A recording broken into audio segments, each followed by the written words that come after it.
आप मेरे को यह बोलते हो कि मैं मुसलमानों का फेवर करता हूं। मैं आपसे पूछना चाहता हूं, आपको मुसलमान गंदे क्यों लगते हैं? उस भाई साहब का जवाब था, क्या आप मुगलों को भूल गए? मुगलों ने हमारे साथ क्या किया था? एक एक बात को गौर से सुनना, ताली मत बजाना।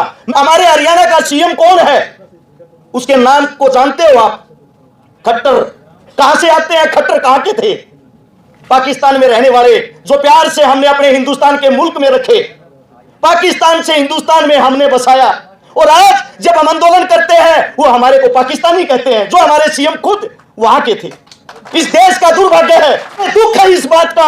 आज भी आप लोगों के हाथ में सत्ता है, आज भी आप लोग ताकतवर हो। बाबा साहब भीमराव अंबेडकर ने तलवार की जगह आपको उंगली की आजादी दी है। इस उंगली से बड़े राजा का विनाश कर सकते हो। सभी के चरणों में अरज शिकारा हरियाणा से हाथ जोड़कर राम राम करता है, नमस्कार करता है, अस्सलाम वालेकुम करता है, सत श्री अकाल करता है। आज मैं भाषण नहीं देना चाह रहा। आज मेरे समाज की यहां पे सरकारी बैठी है और उस सरकारी से मैं अपना दुख प्रकट करना चाह रहा हूं।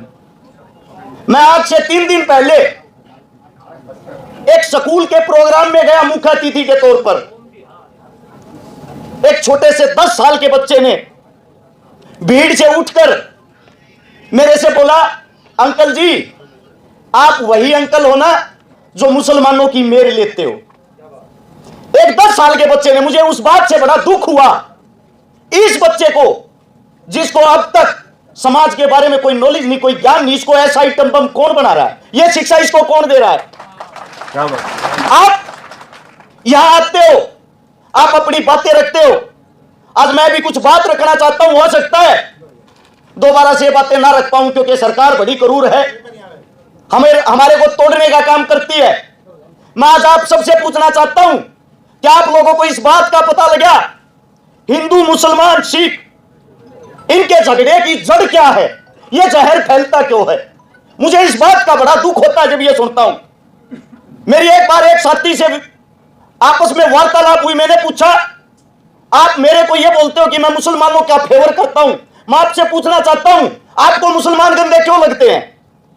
उस भाई साहब का जवाब था, क्या आप मुगलों को भूल गए? मुगलों ने हमारे साथ क्या किया था? एक एक बात को गौर से सुनना, ताली मत बजाना। मैं हकीकत की बातें करता हूं, हकीकत पे जाना। उसका जवाब था, मुगलों को भूल गए, बाबर को भूल गए, अकबर, हुमायूं, जहांगीर, वो हमारे साथ क्या क्रूरता करते थे। मैंने उसको जवाब दिया, बेटा अपनी नॉलेज बढ़ाइए। मुगल हमारे मुसलमान नहीं थे, मुगल हमारे मुसलमान नहीं थे। मुगल जब इस देश में लड़ने के लिए आए, जो राणा सांगा के साथ खड़े हुए हसन खां मेवाती, वो हमारे मुसलमान थे। क्या बात। बार बार गंदा गलत इतिहास परोस कर आप हमारे को दिखाते हो मुसलमानों ने हिंदुओं पर कहर किया, मुसलमानों ने हिंदुओं पर कहर किया।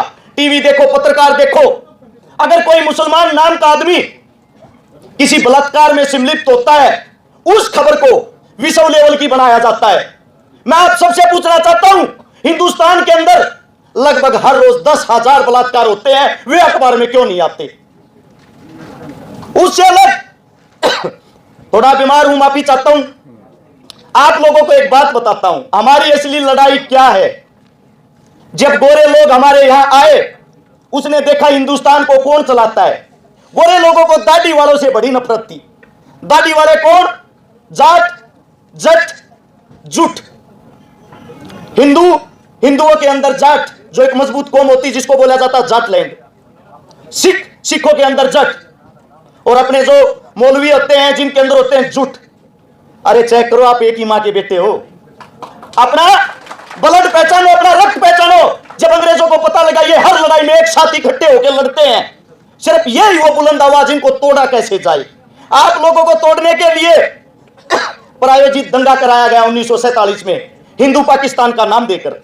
जो आप लोग इस हिंदुस्तान की मिट्टी के लिए 47 से पहले एक होकर लड़े थे, आप लोगों के बीच में ऐसे आइटम बम अंग्रेजों ने तैयार कर दिए, एक दूसरे के खून के प्यासे हो गए, एक दूसरे की बहन बेटी की इज्जत लूटने लग गए।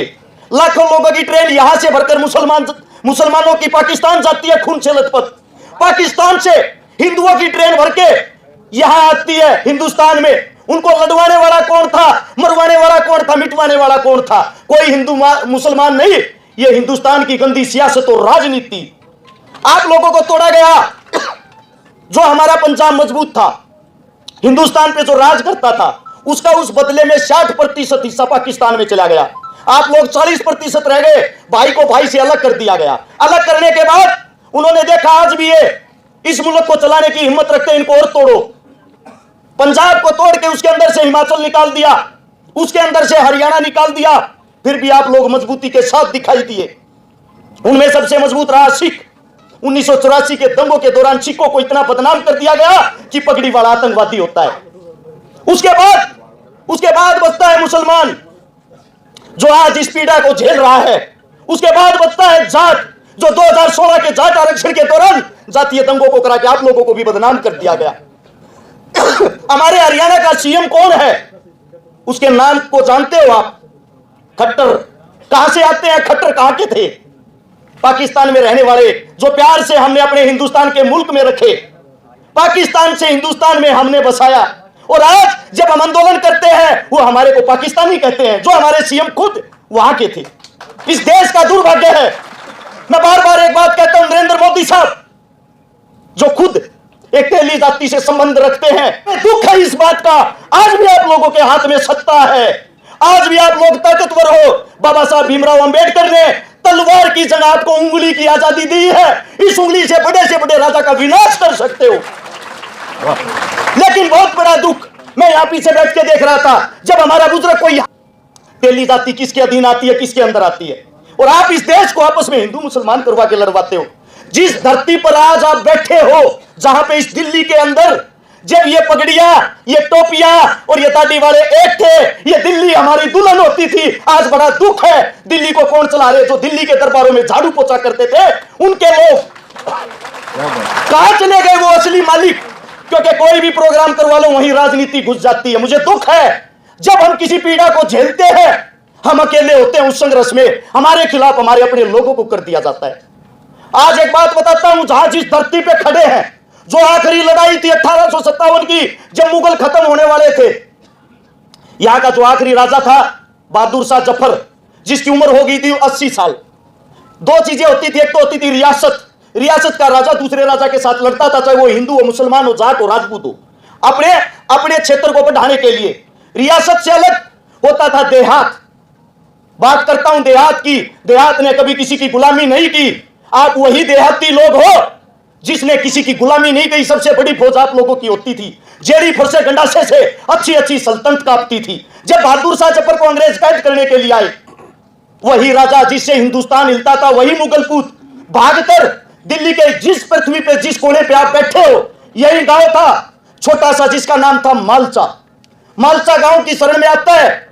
उस वक्त भी हमारी 360 खाप होती थी, 360 खाप के प्रधान के पास, और यह कहता मेरी जान बचा लो, मैंने जो कुछ किया उसको भूल जाओ, आज हम सब हिंदुस्तानी है कि हिंदुस्तान के लिए लड़ो।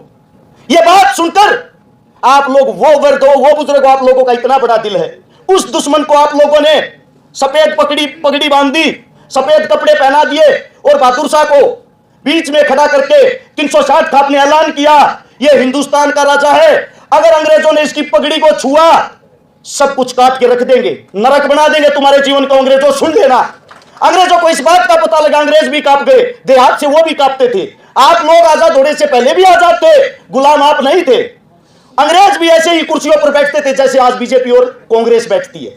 इतने ही गुलाम थे जितने आज हो, पहले कम थे, आज ज्यादा हो रहे हो, आज इस वक्त ज्यादा हो रहे हो। जब बहादुर शाह जफर गया, जाने के बाद अंग्रेजों को पता लगा, उनसे मिलके आया है, उसकी जान बकस दी आप लोगों के डर के कारण। मैं आप लोगों से इतना ही कहना चाहता हूं, जिस दिन आप लोग मजबूत हो गए, अपने बच्चों को पहचान लिया, अपने बच्चों को मजबूत कर दिया, आप लोगों को हराने वाला कोई नहीं है।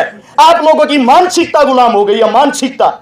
एक प्रजापति ने, कुमार ने 5 गधे बांध रखे, छठे गधे को बांधा नहीं, उसके पास रस्सी नहीं थी, उसके ऊपर से ऐसे हाथ घुमाकर खूंटे की तरफ कर दिया। सुबह जब गधों को खोलता है, चारों गधे खोलते ही भाग लेते हैं। जिस गधे को बांधा नहीं वो वही बंधा रहा, वो गया ही नहीं कहीं। प्रजापति डंडा उठाता है, 3 दिन पीटता है उसको, वो 3 दिन तक वहां से नहीं हिलता। चौथे दिन प्रजापति के दिमाग में एक बात याद आई कि आपने इसके ऊपर से वैसे हाथ फिराया था। जब उसके ऊपर से वैसे ही हाथ फिराया, गधे ने सोचा तेरी भी रस्सी खुल गई, गधा तुरंत तोड़ लिया। वही गुलामी की जंजीरें आपके पैरों में है। सन 1700 में जब अंग्रेजों ने पहली बार आपके राजा को हराया, हिंदू, मुसलमान, सिख सब खड़े खड़े, लाखों आदमियों की भीड़। जब वे विजयी जुलूस निकाल रहे थे, अंग्रेज आप लोगों को देख रहे थे। अंग्रेज आपके बीच से जुलूस निकालते हैं, वहां लाखों हिंदुस्तानी उस जुलूस को देखते हैं, और उस जुलूस को देखकर जो हमारा राजा हार रहा था, उसकी हार पर हम तालियां बजाते हैं हिंदुस्तानी। अंग्रेज अपनी किताब में लिखता है हमारी संख्या 3000 थी, तालियां बजाने वालों की संख्या 3 लाख। एक आदमी एक पत्थर मारता, हिंदुस्तान कभी गुलाम नहीं होता। हमें आके बोलता है, पब्लिक शोर शराबा करना शुरू कर देती है। अरे आप 4-5 घंटे नहीं बैठ सकते, क्या क्रांति लाओगे? अपने बड़ों का मान सम्मान नहीं कर सकते, क्या क्रांति लाओगे? सबसे पहले आप सभी को एक ही बात कहूंगा, ये जो नफरत का जहर हमारे बच्चों के अंदर फैला है, उस पर विचार विमर्श करें, कैसे रोका जाए। सोशल मीडिया पर हिंदू मुसलमान करने वालों की उम्र गारंटी देता हूं किसी एक की भी 30 साल से ऊपर नहीं है। 15 साल से 30 साल के बच्चे, क्योंकि उन्होंने किताबों को पढ़ा है, टीवियों को देखा है, उन्होंने जमीन पर संघर्ष करके धरातल को नहीं पढ़ा, उन्होंने अपने बुजुर्गों को नहीं पढ़ा। मेरे से एक मौलवी साहब कह रहे थे अभी प्रोग्राम में नौर में, हरस बेटा कितना पढ़ा है? मैंने मौलवी साहब को कहा, मौलवी साहब पढ़ा हुआ तो नहीं हूं, पर कढ़ा हुआ हूं। हर रोज अपने बुजुर्गों से नई नई बातें सीखता हूं, अपने बुजुर्गों से सुनता हूं, और वही आप लोगों के बीच में बताता हूं। मैं इस पंचायत के अंदर हाथ जोड़ के अपने जो आखिरी शब्द वो यही कहता हूं, जो भी माइक पर बोले बुजुर्गों का मान सम्मान रखे, इनके कद का मान सम्मान रखे। आप इनका मान सम्मान नहीं करोगे तो कौन करेगा? चाहे वो कितनी भी देर बोले, उसकी बात को समझने की कोशिश करें। दूसरी बात, कोई ना कोई ऐसी बातें, ऐसा फैसला जरूर ले। चुनाव नजदीक है, दोबारा से यही बनेंगे, आप लोगों को गुलाम बना दिया जाएगा। अब आते टाइम भी मेरे पास कॉल आई थी सरकार के किसी नुमाइंदे की, बेटा रस छिकारा नू मेवात में जो तने रोल लिया है ना, उसका तने बहुत जल्दी गिफ्ट मिलेगा। मैं बोला जी क्या गिफ्ट दोगे? मने बोला जल्दी तेरे पे बलात्कार का मुकदमा दर्ज होगा। मैंने कहा मैं अपनी पत्नी से अलग हर औरत को बहन कह के बोलता हूं। बोला फिर क्या हुआ? वो हमारा काम है, बलात्कारी तो लवाना है, सरकार हमारी, आदमी हमारे, हम अपने आप लवा देंगे। मैंने कहा मैं कल मरता आज मर जाऊं, मेरे शरीर के अंदर जब तक रक्त की आखिरी बूंद रहेगी, मैं भाईचारे की एकता की बात करता रहूंगा, जो मर्जी कर लो।